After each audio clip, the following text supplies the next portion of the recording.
मी मुरबाड विधानसभेचे कार्यसम्राट आमदार सन्माननीय किसनजी कथोरे साहेब यांना विनंती करतो की आपण सर्वांना मार्गदर्शन करायचे।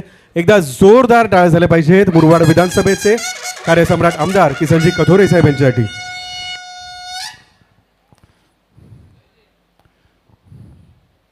भारतीय जनता पार्टी जाहीर पक्ष प्रवेश आपल्या सर्वांचे लाडके भारतीय जनता पार्टीचे प्रदेशचे अध्यक्ष आपल्या सर्वांचे आमदार रवींद्र चव्हाण साहेब, या कार्यक्रमासाठी उपस्थित असलेल्या आमदार कल्याणपूर्वच्या सुलभाताई गणपत शेठ गायकवाड, जिल्हा अध्यक्ष नंदकिशोर परब साहेब, ज्येष्ठ नेते पाटील साहेब, आमचे सहकारी माजी आमदार सुभाषजी भोईर, महेशजी पाटील, धनाजी पाटील, निमंत्रक रवी थोरवे, व्यासपीठावर उपस्थित असलेले सर्वच मान्यवर, आपण मोठ्या संख्येने उपस्थित असलेले भारतीय जनता पार्टीवर प्रेम करणारे सर्व मान्यवर, जमलेल्या बंधू भगिनी आणि माझ्या मित्रांनो, खोणी हा एक वेगळ्या विचाराचा गाव। आता शहरीकरणाकडे वाटचाल होणारी ही खोणीची प्रगती, ही जर खऱ्या अर्थाने प्रगती चांगल्या पद्धतीने करायची असेल तर भारतीय जनता पार्टीशिवाय पर्याय नाही। हे खोणीतल्या सर्वच कार्यकर्त्यांनी एक चांगला निर्णय घेऊन आज भारतीय जनता पार्टीमध्ये आपल्या सर्वांचे लाडके चव्हाण साहेबांच्या नेतृत्वाखाली आणि या देशाचे पंतप्रधान आदरणीय मोदी साहेबांच्या नेतृत्वात, आपले मुख्यमंत्री देवेंद्र फडणवीस साहेबांच्या नेतृत्वात महाराष्ट्राची प्रगती होते। त्यामध्ये खोणी आणि हा परिसर कुठेही मागे राहू नये यासाठी आज महत्त्वाचा निर्णय तुम्ही घेतला। ज्यांनी ज्यांनी आता पक्षप्रवेश करतात त्यांचं सगळ्यांचं मनापासून स्वागत करतोय। माझं तसं घरून घर नातं आहे, या गावाशी पहिल्यापासून जोडलेला मी एक कार्यकर्ता आहे आणि पहिल्यापासून सगळ्यांनी तुम्ही प्रेम केलेलं आहे। कधीच अशा प्रकारचं मला वाटलं नाही की खोणी गाव हा वेगळ्या विचाराचा आहे। आपसामध्ये मतभेद आहेत पण ती वेळ आली तर सगळे एक होतात आणि तूच खरी अर्थाने आजची चांगली सुरुवात आपण सगळ्यांनी, ठोंबरे असतील, संजय असतील, सगळ्यांनीच एकत्रितपणे निर्णय घेऊन आज पक्षप्रवेशाचा एक चांगला निर्णय आपण इथं घेतला आहे।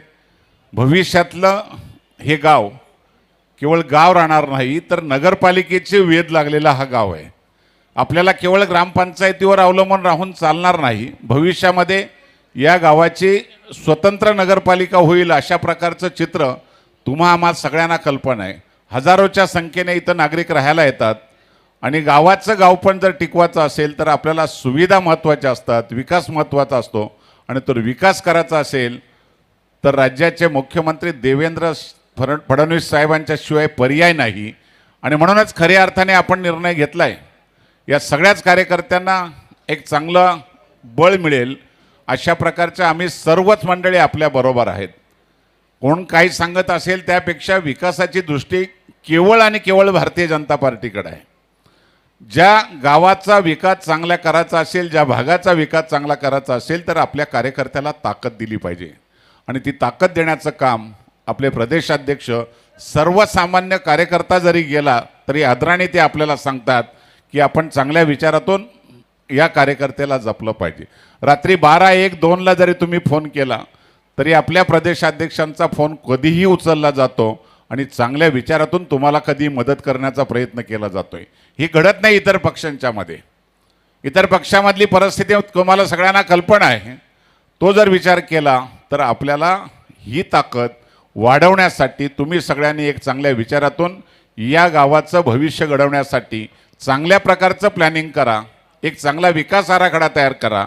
ज्या विकास आराखड्याला लागेल ती मदत आम्ही करण्याचा प्रयत्न करू। कितीही निधी लागला तरी कमी पडणार नाही। तशी खोणी ग्रामपंचायत आज सगळ्यात श्रीमंत ग्रामपंचायत आहे, पण त्याला काही अडचण तशी नाही, पण त्याला नियोजन चांगलं केलं पाहिजे।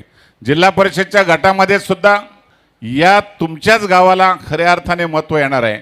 पंचायत समिती तर तुमची 100%च होईल। कल्याण पंचायत समितीवर झेंडा सुद्धा भारतीय जनता पार्टीचाच लागेल, कुठल्याही परिस्थितीमध्ये तिथं अडचण येणार नाही। एक ताकद ही एवढी चांगली आहे कल्याण संपूर्ण ग्रामीण भाग हा भाजपचा बालेकिल्ला आहे.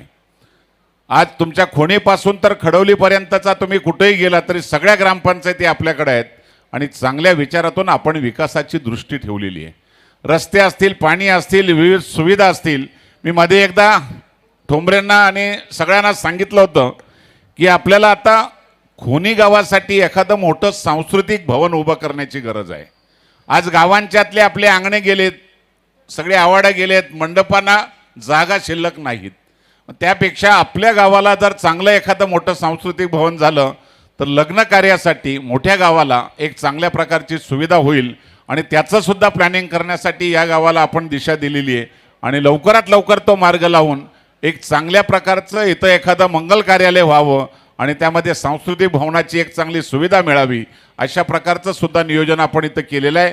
त्यामुळं नक्कीच तुम्हाला कुठेही काही कमी पडणार नाही. एवढा निधी या राज्याच्या मुख्यमंत्र्यांच्याकडून थेट तुमच्यापर्यंत देण्याचा प्रयत्न आम्ही सगळी मंडळी आपल्याबरोबर आहोत आणि कुठेही निधीला आपण कमी पडणार नाही. फक्त एकच आहे, दृष्टी चांगली ठेवा. निश्चितपणे चांगल्या दृष्टीतून या गावाचा विकास शहरीकरणाकडे घेऊन एक चांगलं भविष्य घडवण्याचा प्रयत्न आपण करूया.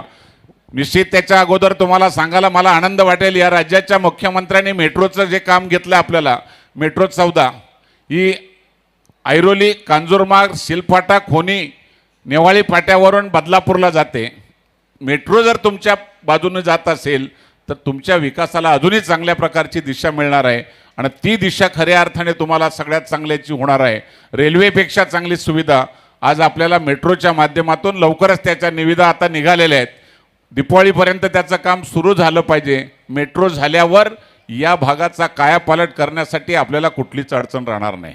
पाण्याचा महत्त्वाचा प्रश्न आहे. माझी चव्हाण साहेबांना विनंती आहे, कुशिवली धरणाचा प्रश्न बऱ्याच वर्षापासून रेंगाळत पडलेला आहे. कुशिवली धरण जर झालं तर या भागाला संपूर्ण आमच्या गायकवाडताईंच्या मतदारसंघाला आणि या भागाला पाण्याची कुठंच कमतरता पडणार नाही. काही अडचणी त्यामध्ये आलेल्या होत्या. आपल्या राज्याचे जलसंपदा मंत्री गिरीश महाजन यांच्याकडे आम्ही दोघांनी बैठक केली आणि त्याला दिशा देण्याचा प्रयत्न केला आहे. चव्हाण साहेबांना विनंती आहे, या कुशिवली धरणाचा प्रश्न आपण लवकरात लवकर जर मार्गी लावला तर या गावांना MIDCवर अवलंबून राहायला लागणार नाही. स्वतःचा पाणी पुरवठ्याची योजना चांगली करता येईल आणि या गावाला एक चांगली दिशा देता येईल. आपल्याला ह्या काही चांगल्या विषयातून आपल्याला लक्ष देण्याची गरज आहे. आपण चांगल्या विचारातून आपण या गावाच्या विकासाला वेगळी दृष्टी देत असताना बदलापूरवरून एक 8 पदरीचा एक रस्ता आपण मागच्या बाजूने तुमच्या टाकतोय. बुर्दुलच्या इकडच्या बाजूने जाऊन तो डायरेक्ट नवी मुंबईला निघतोय. 15 ते 20 मिनिटात बदलापूरचा माणूस आणि तुमचा माणूस 10 मिनिटात नवी मुंबईला पोहोचेल. अशा प्रकारचं एक MMRDAच्या माध्यमातून राज्याच्या मुख्यमंत्र्यांनी आपल्याला एक महत्त्वाचा रस्ता दिलेला आहे. त्यामुळे या दोन्ही पर्याय, मेट्रो, रस्ते आणि पाणी, या चांगल्या सुविधा आपल्या गावाला, आपल्या परिसराला मिळाव्यात यासाठी जे काही आपले प्रयत्न आहेत त्याला कुठेही आम्ही कमी पडणार नाही हाच तुम्हाला विश्वास देतो. मनापासून ज्या कार्यकर्त्यांनी भाजपमध्ये प्रवेश करणार आहेत त्यांचं अभिनंदन करतो, त्यांना मनापासून शुभेच्छा देतो आणि थांबतो. जय हिंद, जय महाराष्ट्र.